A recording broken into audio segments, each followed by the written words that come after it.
रूस के कुर्स्क इलाके में यूक्रेनी सेना के हमले ने युद्ध को खतरनाक मोड़ पर ला दिया है।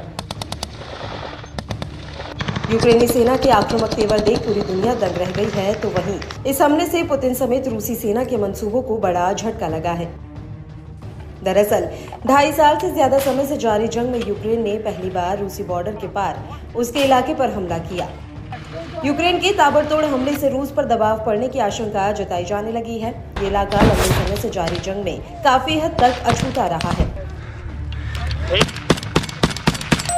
इसके बाद पुतिन की सेना के हाथ से काफी इलाका निकल गया है। रूसी राष्ट्रपति पुतिन ने यूक्रेन के हालिया हमले को उकसावे भरा कदम करार दिया है। दावा है कि यूक्रेन की ओर से किए गए जवाबी हमलों से रूस हैरान है।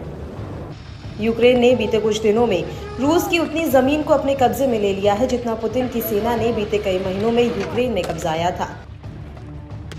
यूक्रेन का ये अभी तक रूस पर सबसे खतरनाक हमला है। रूसी राष्ट्रपति पुतिन के सबसे अहम सहयोगी लुकाशेंको ने रूस के कुर्स्क में यूक्रेनी सेना के कब्जे पर हमला बोलते हुए ये बात कही है। अलेक्जेंडर लुकाशेंको ने कहा कि रूसी इलाकों में यूक्रेन की घुसपैठ मॉस्को को परमाणु हथियारों का इस्तेमाल करने के लिए मजबूर करने की कोशिश है। इससे पूरी दुनिया के सामने रूसी छवि को नुकसान पहुंचाने का प्रयास है। कुर्स्क के इलाके में सबसे बड़ा सीमा पार हमला वैश्विक सुरक्षा के लिए भारी जोखिम पैदा करता है। खतरा यह है कि यूक्रेन की ओर से इस तरह के हमले रूस को कड़े रुख में धकेलने का एक प्रयास है, खास तौर से परमाणु हथियारों का इस्तेमाल। इस तरह का कदम कीव और उसके पश्चिमी समर्थक देशों के लिए एक पीआर बोनस होगा। तब हमारे पास शायद ही कोई सहयोगी बचेगा, कोई भी सहानुभूति रखने वाला देश नहीं बचेगा। बेलारूस के राष्ट्रपति ने यूक्रेनी अधिकारियों के हालिया बयानों का भी जवाब दिया, जिसमें कहा गया कि कुर्स्क घुसपैठ का मकसद रूस के साथ संभावित वार्ता के लिए कीव की राजनयिक स्थिति में सुधार करना था। इस पर अलेक्जेंडर लुकाशेंको ने कहा कि ये योजना एक क्लासिक है, लेकिन ये एक महान साम्राज्य के खिलाफ संघर्ष में काम नहीं करती है। इसने ईमानदारी से लड़ना भी शुरू नहीं किया है। उन्हें यकीन था कि यूक्रेनियन आखिरकार कुर्स्क इलाके से बाहर निकाल दिए जाएंगे।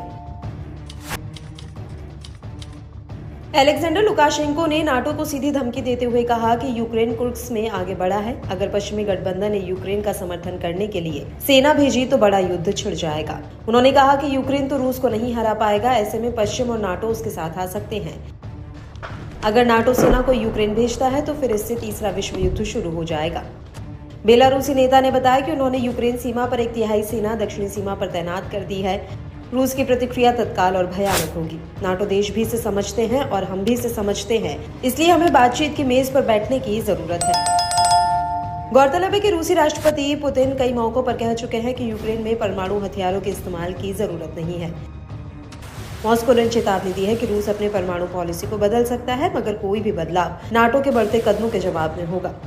रूस अपने परमाणु हथियारों को सिर्फ उसके या उसके सहयोगियों के खिलाफ हमले के जवाब में ही इस्तेमाल करेगा।